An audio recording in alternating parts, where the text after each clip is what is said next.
Alright, so really quick, I'm just going to be going over the tools I'm going to be using. Right here is just a neck gaiter and a push pin type thing. I use this just to go like this, and then I tap the pins out. This keeps the pins and everything from getting scratched up, and if I miss hit and I end up hitting the body, it hopefully, and it shouldn't, scratch the paint or coating off. And hit those pins, I'm just going to be using a rubber hammer and a screwdriver here. Nothing crazy. And possibly this right here, which is just the hex key, Allen wrench, whatever you call it, for the Kythera. But yeah, so those are the tools, and if I use any more, I'll make sure I clarify as I'm using them. And depending on what parts you're using for your gun build, it might be different, but I'm sure you guys could probably figure that out. But just, this is what I'm recommending to use, especially if you're going with a build like mine. Okay, so we're going to start off with the inside, which would be the gearbox. So what you're going to want to do is get the required tool to take apart your gearbox. Mine's just going to be a screwdriver. And you're also going to want everything that's going into the gearbox. So for me, I'm just going to put the Polar Star Kythera in. So I'm just going to kind of show you that. And yes, I do have the trigger in here already, but I'll kind of explain how you take out like the existing one if you got a gearbox with a trigger already in it. Because this one came with trigger contacts, wires, and the trigger itself. Though I did not want that trigger and I did not need the contacts or the wires, so I switched it out for a 3D printed trigger that I made. So yeah. Okay, so then once you get all of your screws unscrewed from your gearbox, you're just going to want to take the top off like this. I recommend leaving the screws in there if you can and just setting it off to the side. This is going to make it a lot easier for you just to put the top back on and screw it in easily instead of seeing what screws go where. Alright, so now you're going to take whatever goes on the inside. For me, like I said, it's just the Kythera. Oh, and the trigger contacts, usually what's going to happen if they're in there is there's just going to be another little screw. You're just going to unscrew that and then take them out. It's super simple, and if you have any problems with it, you can message me through Instagram and I can help you through it if you need. But yeah, so I just have, like I said, this 3D printed trigger that's held in with a screw. Yes, I know it's a little weird considering that's not how most are, but it works for me, so that's what I'm going to be using. So now you're just going to drop your Kythera in, assuming you're using this video to build a Kythera gearbox or something. And make sure that you have all of your washers right here all the way back in, just like so. Oh, I missed one. I was going to say I thought there were 3. So yeah, just like that. Then you're going to want to route your charging cable and your line here down through where the motor would sit. So the motor would usually have a gear on here, and it'd come through and then it'd turn these other gears and whatnot. So yeah, once you have it like this, now you can drop the top of this back on like so. Make sure you can still shoot with your trigger. For most triggers, usually you just put the spring on and then set it in there. And like I said, if you have problems, ask me, or you can look up a separate video on that. But if you, like I said, if you can't get your trigger in, let me know. But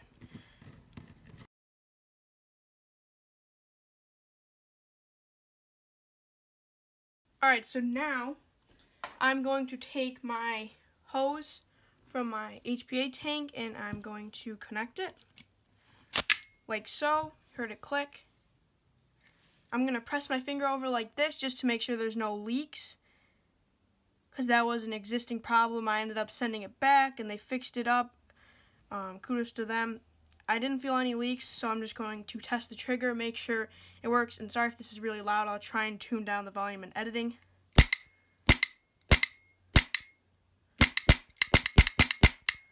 As you can see, the trigger resets with no problem. Though once the gearbox is into the actual lower receiver and the gun is completely put together, the trigger could potentially have problems. This has happened before.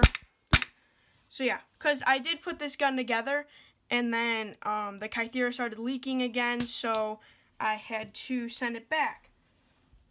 But no big deal. They have great customer service and a warranty, lifetime warranty, as long as you buy it new.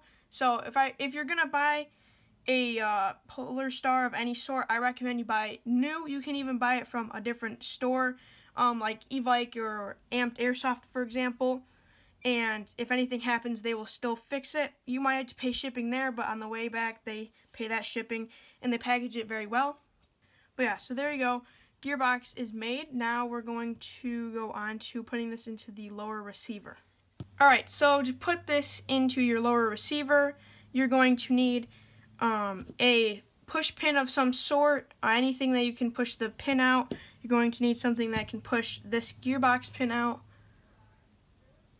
Right there. And if you're wondering, this is the F1 Firearms skeletonized lower receiver. I also got it with the upper receiver as well for around $75, I believe. And yeah, and I do have an unboxing video with all the names and everything that I got. So if I don't remember to mention something, I will have a video. I do have a video for that. So what you're going to want to do is either, if you haven't already, take out your pin right here. This is your gearbox pin, like I said. And you're also going to want to push out this back pin. It will be like that. Sorry, that was really loud. You're just going to want to push it out. And now you're going to want to drop your gearbox in. Now with a Polar Star, you're going to want to make sure that the cords, or the cord and line, go through right here. This is usually where your, actually this is where your grip will touch the gearbox, I'm sorry, lower receiver. And you're going to want to make sure your trigger goes into the hole right there. Now, with this, I did have to file down the back a little bit here, as you can see, to make this actually fit. And just like that, clicks right in. Well, actually, that was the trigger, but just like that, it goes in. And you're going to want to line up this hole here. Boom, push that pin in from the back. As you can see, it did get a little scuffed up, and I tried and use this as much as possible from taking all of the, I believe this is Cerakote off, but coating of some sort. Now you're going to want to line up your gearbox hole here, like that, and grab your pin. Now I'm going to be putting the serrated type edge on this side, so I'm going to be pushing the smooth end first. Make sure you push the smooth end down first, because if not, it's going to be really tough to get in there, because those little serrations hold it in. Also, sorry if I'm being really fast, or if I'm talking really fast. Alright, just going to want to try and line it up best as possible, and I'm just going to put it onto this rag. One, this keeps it from getting banged up as much, just because it has a little cushion here, and two, it helps from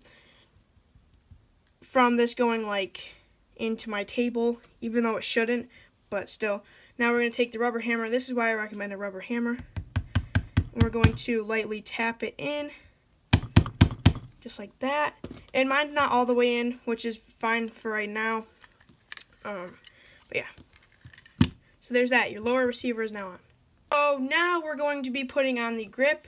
This is the grip of choice for me. This was stippled by myself, and I actually sell grips just like this, or you can get one custom made for however you want. This I kind of like the look of, just because, you know, it's got the nice yin-yang here, and it was one of the first ones I ever made, so I think it's pretty cool. But what you're going to need are your two screws. Oh, these are the two I'm using, and your screwdriver. So, as you can see here, there is one hole that's bigger than the rest, and that's where your line and cable are going to go through. And obviously this isn't going to fit through that little hole, so I'm just going to take it off. It's a quick disconnect, so I can just push up here and pull off, just like that.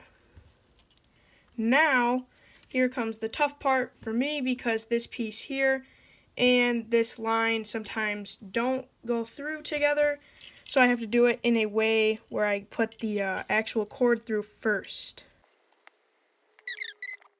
Through, push it up like that. I can put this back on now. Here, sorry. I can put this back on, just like that. All right, now we put the screws in. So if you don't have a magnetized screwdriver, this is going to be a little bit harder to do, but I recommend that you put, that you put the screw onto the screwdriver to start, and then you try and hold your gun like this and then push the screw into one of the holes. Or you can sometimes keep it sideways depending on how magnetized your screwdriver is, or if your screws are magnetizable.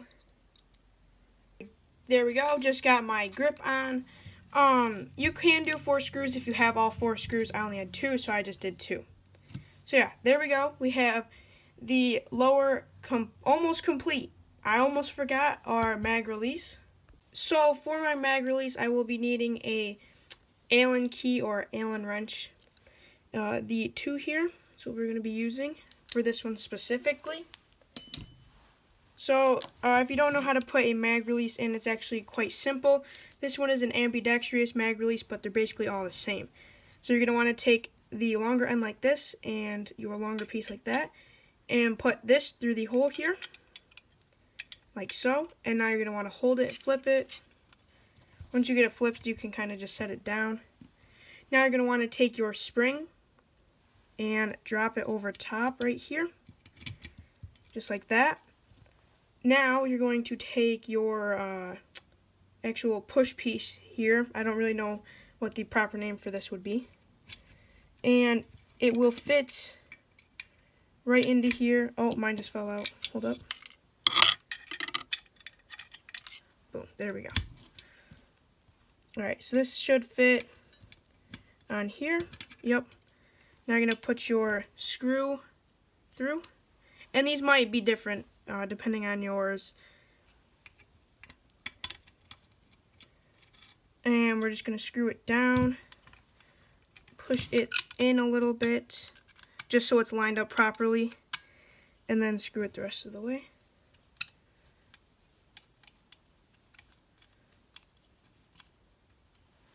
Alright.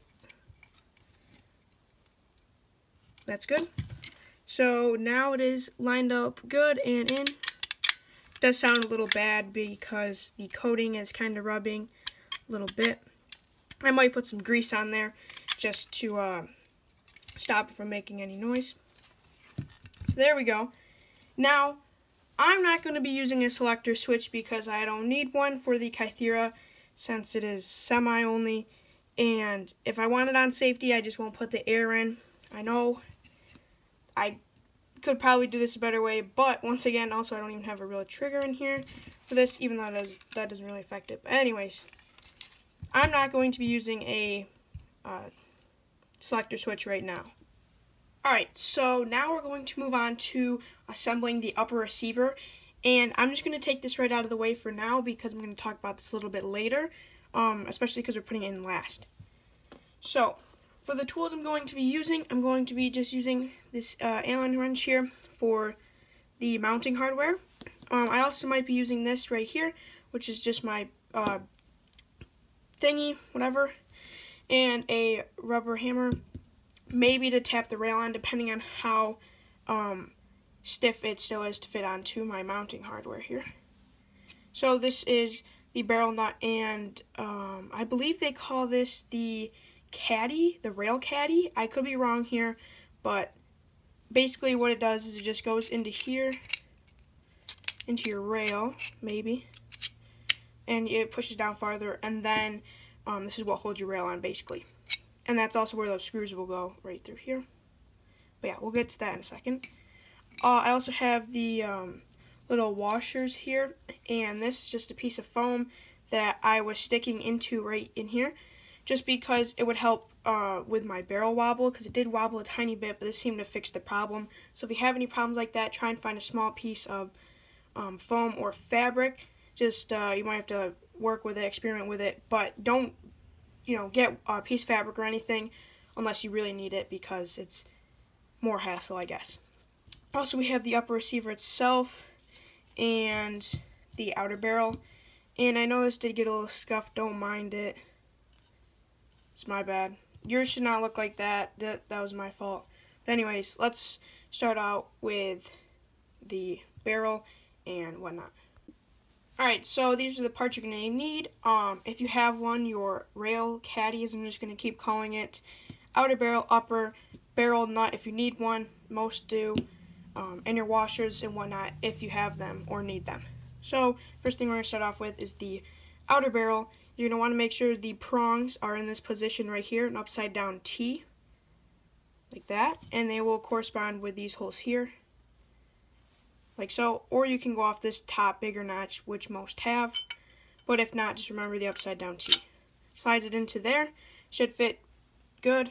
Now you're going to want to put your, if you have one, your rail caddy on, like so. And if that's not the proper name, let me know, because I would actually like to know.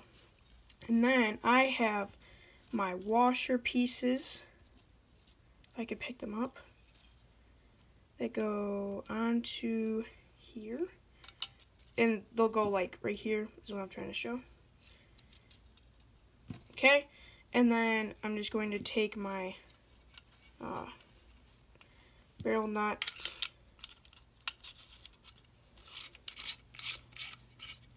twist it on, make sure everything's still tight. This has got a little wiggle room, but I'm just going to tighten this up a little bit more. Hold up. So now that it's on nice and tight, we can move on to the next step, which would be putting your rail on. So if yours is like mine, this is the G&G ARP9 rail, just if you were wondering, and it has a hand stop piece here from Magpul, sorry.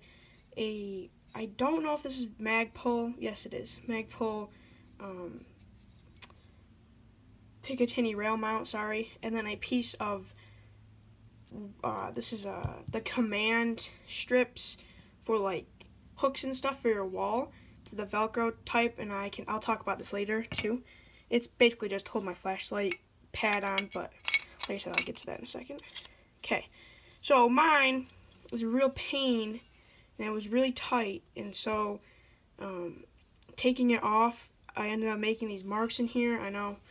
But hopefully I can get this on without too much of a problem, because it is very hard to take off. So I don't really want to take it off again. Alright, so actually what I'm doing, let me explain, is I'm just taking the rubber hammer and I'm tapping lightly all around here to push this on. As you see, I've already got halfway on. And it'll eventually line up with these holes here, you'll see later. But this is also why I recommend a rubber hammer, because a regular hammer would mess this thing up. Okay, now that I have the rail on, I'm going to be using my mounting hardware here and locking it on. Even though this thing isn't going anywhere, I'm still going to put these in. And like just put them in, and then put this piece on here. Take your Allen key wrench and twist it.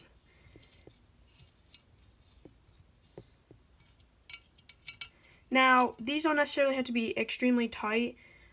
I just get them like snug, just so they don't fall out. That'd be the biggest problem. I'm not really worried about this rail falling off. This thing is on here pretty tight. But yeah, so there is the rail on the upper. So now we're going to be putting the hop up and barrel in. We're going to just slide it into the gun, and what's most likely going to have to happen is you're going to have to slide it from all the way back, because it won't fit just into the middle here. Yours might, but mine does not. Slide it up to the front here. It sits pretty snug. Some of them do have a spring on the front, so you're going to have to hold it a little bit, but mine doesn't, because my spring didn't fit on it. So actually mine didn't come with a spring, but I had one but didn't fit. But it's okay, you don't necessarily need one. Alright, so once you have it here, you're going to grab your lower. Alright, so here's how you put your upper onto your lower. So I'm just going to push this back in to show. So this right here is what like holds them together. It'll go through right here.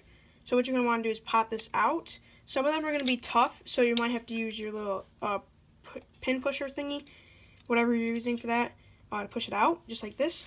And then it's actually pretty simple. You just take this and you slide it on. Slide it on right here. Making sure that I'm going to try and show it. You line it up like that, and then push it back. Then what you're going to want to do is make sure your hole is kind of lined up. Mine is off a little bit, but I'm going to move it as I push this. So pushing this pin in, pin is now in. And what I do now is I'm just going to tighten my grip up a little bit. Just make sure it's still on, because after hitting it and stuff, they can possibly loosen. So I'm just making sure mine are tight, which they are. So bam, just like that, and I have your gun built. Oh, I said I would talk about this, so let me talk about this. Alright, so that attaches with this piece here, which is for my light. There will possibly be a review on this. Still kind of testing it out, because I bought one, it broke, I sent it back, they gave me a new one, so I'm just going to see if this one holds up, and if it was just the other one was flawed, or if the flashlight itself is just screwy. So, put my flashlight on, and then what I do is I take this piece here and push it on like so.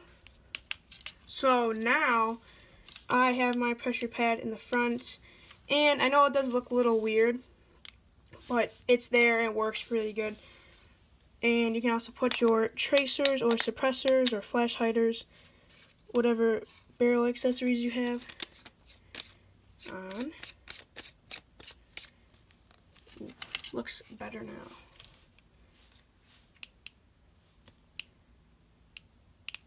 So yeah, that's how you build your gun. Now I'm going to show you a little shooting test, and then we're done.